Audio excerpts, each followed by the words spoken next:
அப்போது தனது கண்ணாடியை சரி செய்தபடி கான்ஃபரன்ஸ் ஹாலுக்குள் வந்த மற்றொரு secretary, sir, Krishna group of industries secretary Anand நம்மளோட புருஷோத்தமன் குரூப் ஆஃப் இண்டஸ்ட்ரீஸ் பற்றி உங்ககிட்ட பேச விரும்புகிறாரு என்றார். கிருஷ்ணா குரூப் ஆஃப் இண்டஸ்ட்ரீஸ் என்ற பெயரை கேட்டதும் அங்கிருந்த அனைவரும் அதிர்ச்சி அடைந்தனர். கிருஷ்ணா குரூப் ஆஃப் இண்டஸ்ட்ரீஸின் செக்ரட்டரி ஆனந்த் தன்னிடம் பேச விரும்புவதை அறிந்த தீனதயாளன் ஆச்சரியமடைந்தார்.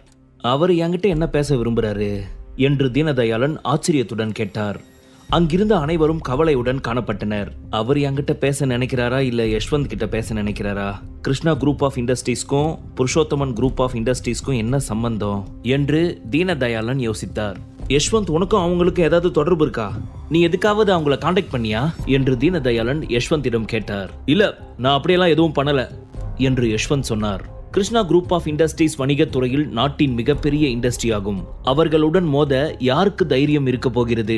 விக்ரம் சொன்ன ஒரே வார்த்தையில் கிருஷ்ணா குரூப் புருஷோத்தமன் குரூப்பை முற்றிலும் திவாலாகிவிட்டது. சரி, போனை கனெக்ட் பண்ணுங்க, அவங்க என்னதான் சொல்றாங்கன்னு கேட்போம், அதுக்கப்புறம் ஒரு முடிவுக்கு வருவோம் என்று தீனதயாளன் சொன்னார். அவர் சொன்னதை கேட்ட செக்ரட்டரி உடனடியாக போனை கனெக்ட் செய்தார். செக்ரட்டரி போனை கனெக்ட் செய்ததும், ஹலோ என்று தீனதயாளன் சொன்னார். நீங்க தீனதயாளன் தானே என்று மறுபுறம் இருந்து ஒரு குரல் கேட்டது. ஆமா என்று தீனதயாளன் பணிவுடன் சொன்னார். இன்னும் 1 மணி நேரத்துல ஜோதி டவர்ஸ்ல உள்ள மீட்டிங் ஹால்ல ஒரு கான்ஃபரன்ஸ் நடக்கும். அதுல புருஷோத்தமன் குரூப் ஆஃப் இண்டஸ்ட்ரீஸோட டைரக்டர்ஸ் எல்லாரும் கலந்துக்கணும். அந்த மீட்டிங்ல புருஷோத்தமன் குரூப் ஆஃப் இண்டஸ்ட்ரீஸோட பிசினஸ் பத்தி டிஸ்கஸ் பண்ண போறோம். குறிப்பா இந்த மீட்டிங்ல உங்க தம்பி யஷ்வந்தோட மகன் சங்கரும் கலந்துக்கணும் என்று செக்ரட்டரி ஆனந்த் சொன்னார். அதை கேட்ட தீனதயாளனின் முகம் விளிரியது. புருஷோத்தமன் குரூப் ஆஃப் இண்டஸ்ட்ரீஸ் அதன் சாம்ராஜ்யத்தை இழந்த வேதனை அவர் முகத்தில் தெளிவாக தெரிந்தது. ஆனந்த் தன் மகனின் பெயரை குறிப்பிட்டு சொன்னதை கேட்ட யஷ்வந்த் பதற்றமடைந்தார். ஆனந்த் சங்கரின் பெயரை குறிப்பிட்டு சொன்னதும் அங்கிருந்த அனைத்து டைரக்டர்களும் அவரை கோபமாக முறைக்க தொடங்கினர். அவர் குறிப்பாக சங்கரின் பெயரை சொல்கிறார் என்றால் இதற்கெல்லாம் சங்கர் தான் காரணம் என்பதை அங்கிருந்த அனைவரும் உணர்ந்தனர். கிருஷ்ணா குரூப் நினைச்சா எது வேணாலும் பண்ண முடியும், புருஷோத்தமன் குடும்பத்தால அவங்கள ஒண்ணுமே பண்ண முடியாது. இந்த சங்கர் எதுக்காக அவங்க கிட்ட போய் பிரச்சனை பண்ணா? இப்ப இவன் கெட்டதும் இல்லாம நம்மளையும் சேர்த்து கெடுத்துட்டானே என்று அங்கிருந்த அனைவரும் சங்கரை திட்டினர். அதே நேரம் தீனதயாளன் புருஷோத்தமன் குடும்பத்தை சேர்ந்தவர்கள் மற்றும் ஷேர் ஹோல்டர்ஸ் அனைவரையும் உடனடியாக மீட்டிங்கில் கலந்து கொள்ளுமாறு உத்தரவிட்டார். அடுத்த அரை மணி நேரத்தில் அனைவரும் மீட்டிங் ஹாலில் கூடியிருந்தனர். சங்கரும் அந்த மீட்டிங்கிற்கு வந்திருந்தான். 1 மணி நேரம் ஆகிவிட்டது. அனைவரும் மீட்டிங் ஹாலில் பதற்றத்துடன் காத்திருந்தனர்.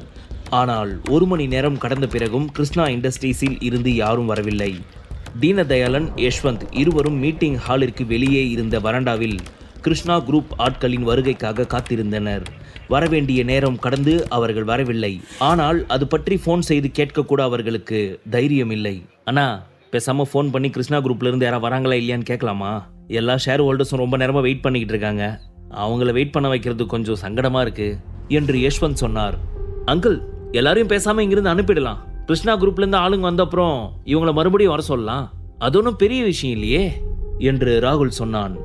இல்ல ராகுல், இப்போ நம்ம கிட்ட வேற வழி இல்லை, நம்ம வெயிட் பண்ணி தான் ஆகணும். ஏன்னா புருஷோத்தமன் குரூப் முழுக்க இப்போ கிருஷ்ணா குரூப் கையில போயிடுச்சு என்று தீனதயாளன் சொன்னார். இன்னும் எவ்வளோ நேரம் தான் வெயிட் பண்ணணும்? இந்த கிருஷ்ணா குரூப்ல இருந்து ஏன் இன்னும் வராம இருக்காங்க? நானே இங்க ஜெனரல் மேனேஜரா தான் இருக்கேன். அப்படி இருக்கும்போது குறிப்பா நான் இந்த மீட்டிங் அட்டன் பண்ணணும்னு ஏன் சொன்னாங்க என்று நினைத்த சங்கர் பொறுமை இழந்தான். அப்பா, என்னப்பா இது?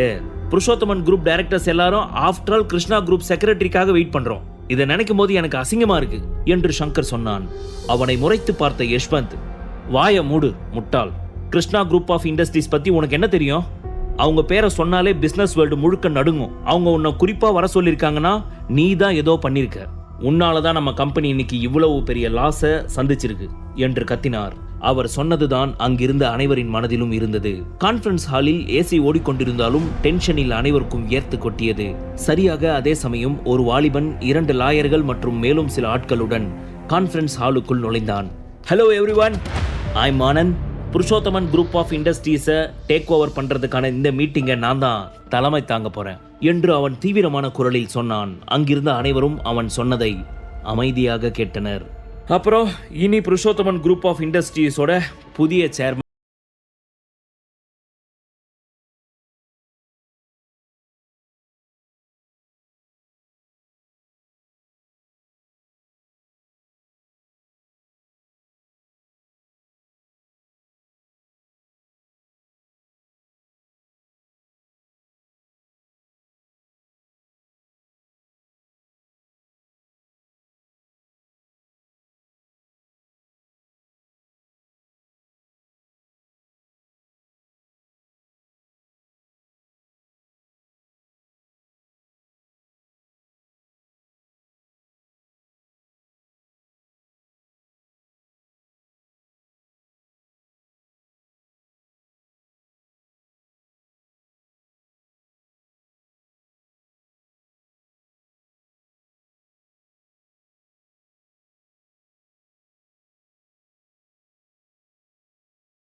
தெரிஞ்சு நீ ரொம்ப ஆடிட்ட என்றவன் அங்கிருந்த பேப்பர் வெயிட்டை சங்கரை நோக்கி பலமாக வீசினான். அது நேராக சங்கரின் வயிற்றில் தாக்கியது. அதன் காரணமாக அவன் வயிற்றில் கடுமையான வலி ஏற்பட்டது. அவன் மீட்டிங்கிற்கு வருவதற்கு முன்புதான் சாப்பிட்டான். எனவே ஆனந்த் அடித்த அடியில் சாப்பிட்ட உணவு முழுவதையும் சங்கர் வாந்தி எடுத்தான். ஆனந்தின் செய்கையால் கோபமடைந்த சங்கர் அவனை முறைத்து பார்த்தான். ஆனால் ஒரு வார்த்தை கூட பேசவில்லை. கிருஷ்ணா குரூப் ஆஃப் இண்டஸ்ட்ரீஸின் செக்ரட்டரி தன்னை ஏன் குறிவைக்கிறான் என்று அவனுக்கு புரியவில்லை. அவன் அது பற்றி யோசிக்க தொடங்கினான். நான் உங்க எல்லார்கிட்டையும் பிஸ்னஸ் சம்பந்தமா பேசணும். ஆனா அதுக்கு முன்னாடி இந்த ஃப்ளோர் கொஞ்சம் கிளீனா இருந்தா நல்லா இருக்கும்னு நினைக்கிறேன் என்று ஆனந்த் நக்கலாக சொன்னான். ஓகே மிஸ்டர் ஆனந்த், நான் சீக்கிரமா அதை கிளீன் பண்ண ஏற்பாடு பண்றேன் என்று யஷ்வந்த் சொன்னார். யஷ்வந்த் மற்றும் தீனதயாளன் இருவரும் சங்கருக்கு எப்படியாவது உதவ வேண்டும் என்று நினைத்தார்கள். ஆனால் அவ்வாறு செய்தால் ஆனந்தின் கோபம் அதிகரிக்கலாம் என்பதால் அவர்கள் அமைதியாக இருந்தார்கள். இனி இந்த கம்பெனியில் அவங்க பண்ண தப்புக்கு அவங்களே பொறுப்பேற்றுக்கணும். இது ஒரு புது ரூல். அதை இன்னைக்கே ஆரம்பிக்கலாம்னு நினைக்கிறேன். ஸோ சங்கர், நீயே ஃப்ளோரை கிளீன் பண்ணிடு என்று ஆனந்த் கட்டளையிட்டான். அவன் சொன்னதை கேட்ட தீனதயாளன், யஷ்வந்த் இருவரும் ஒருவரை ஒருவர் பார்த்து கொண்டனர். சங்கர் அமைதியாக இருப்பதை பார்த்த ஆனந்த், நான் சொன்னது உனக்கு புரியும் தானே என்று சங்கரின் முகத்தை உற்று பார்த்தபடி கேட்டான். கிருஷ்ணா குரூப் ஏற்கனவே தங்கள் ஆதிக்கத்தை நிலைநாட்ட ஆரம்பித்து விட்டது என்பது அங்கிருந்த அனைவருக்கும் புரிந்தது. சேர்மன் ஆனந்த், ப்ளீஸ் அவர்கிட்ட கொஞ்சம் கைண்டாக நடந்துக்கோங்க. அவன் எப்படி ஃப்ளோரை க்ளீன் பண்ண முடியும்? ப்ளீஸ் அவனை விட்டுடுங்களேன் என்று யஷ்வந்த் கெஞ்சினார். அவரை கண்டு கொள்ளாமல் சங்கரை பார்த்த ஆனந்த், இங்க பாரு சங்கர், இப்போ நான் சொன்னதை நீ செய்யலனா இங்கிருந்து கிளம்பிட்டே இருக்கலாம். நாளையிலிருந்து நீ ஜோதி டவர்ஸ்க்கு வர வேண்டிய அவசியமும் இல்லை. அது மட்டும் இல்லை, நாளைக்கே உன்னுடைய ஃபேக்டரிக்கும் நகை கடைக்கும் என்னோட டீம் அனுப்புறேன். அவங்க 24 ஹவர்ஸ்ல எல்லாத்தையும் ஃபிக்ஸ் பண்ணிடுவாங்க என்று கடுமையாக சொன்னான்.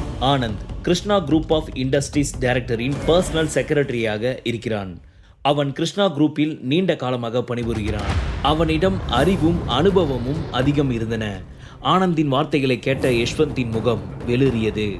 பயத்தில் அவன் உடல் நடுங்கத் தொடங்கியது. ஆனந்த் நினைத்தால் இப்போதே அவர்களை ஃபேக்டரியை விட்டு தூக்கி எறியலாம். அப்படி நடந்துவிட்டால் அவன் ஜோதி டவர்ஸில் அவர்களை மீண்டும் கால் வைக்க விடமாட்டான். சொத்து, பணம், அந்தஸ்து, கார், ஃபேக்டரி அனைத்தையும் இழந்து நடுத்தெருவில் நிற்கும் அபாயம் இருந்தது. இதையெல்லாம் நினைத்து தீனதயாளனும் யஷ்வந்தும் பயந்து நடுங்கினார்கள். டேய், சேர்மன் சொல்றது காதுல விழல, அவர் சொன்ன மாதிரி செய் என்ற யஷ்வந்த் சற்றும் தயங்காமல் சங்கரின் கன்னத்தில் அறைந்தார். அவர் விட்ட அறையில் சங்கரின் கன்னத்தில் அவர் கைவிரல் பதிந்தது. அப்பா, என்ன சொல்றீங்க என்று கேட்ட சங்கரின் கண்களில் கண்ணீர் ததும்பி நின்றது. இவ்வளவு பெரிய அவமானத்தை சந்திக்கும் அளவிற்கு தான் அப்படி என்ன தவறு செய்து விட்டோம் என்று அவன் யோசித்தான். உண்மையில் புருஷோத்தமன் குடும்பத்தை சேர்ந்த அனைவரின் முன்பும் தரையை சுத்தம் செய்வது மிகவும் அவமானகரமான விஷயம். அதன் பிறகு அவனால் எப்படி அனைவரிடமும் தன் முகத்தை காட்ட முடியும்? சங்கர் இன்னும் யோசித்துக் கொண்டிருப்பதை பார்த்த யஷ்வந்த் மீண்டும் அவன் கன்னத்தில் அடித்தவர், உன் அப்பா தெருவில் நின்று பிச்சை எடுக்கணும்னு நினைக்கிறியா?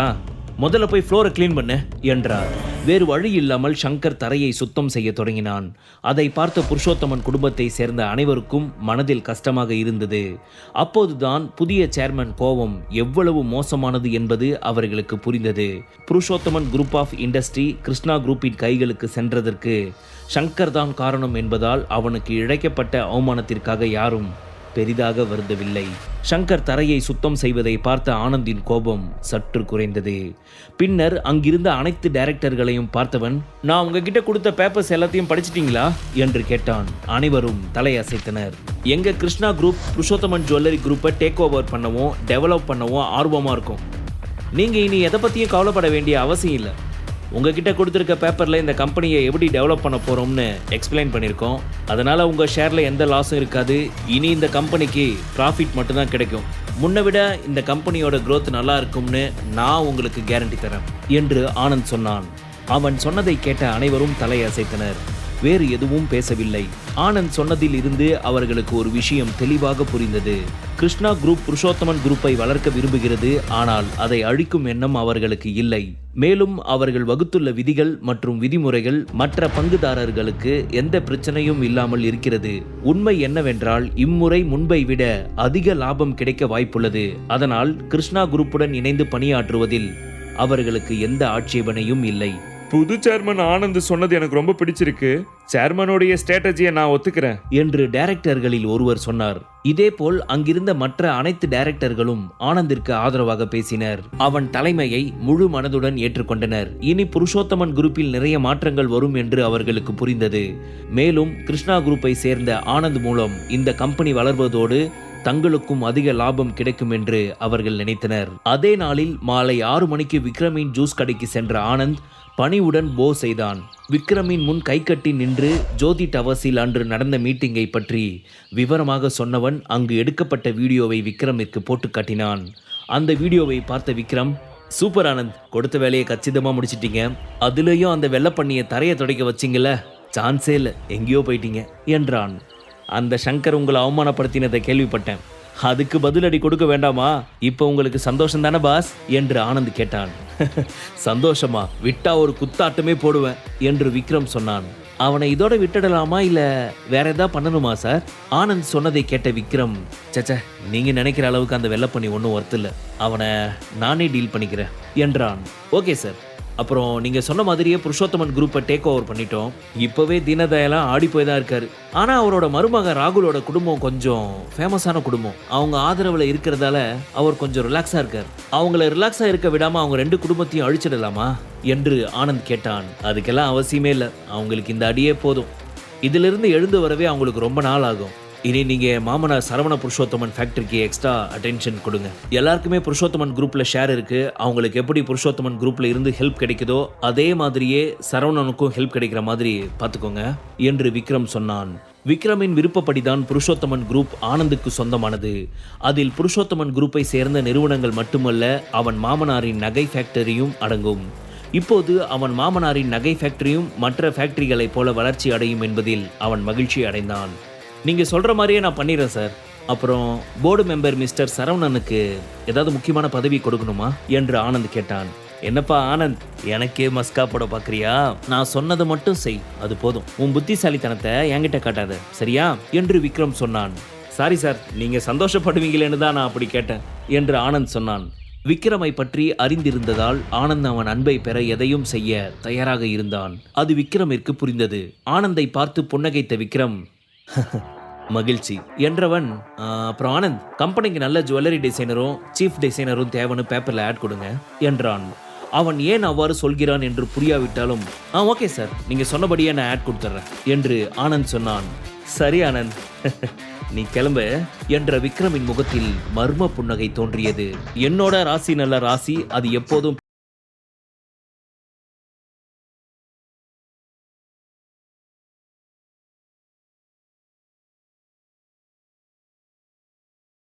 என்று ஜூஸை குடித்தான்.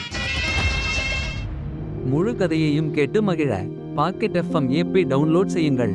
லிங்க் டிஸ்கிரிப்ஷனில் கொடுக்கப்பட்டுள்ளது.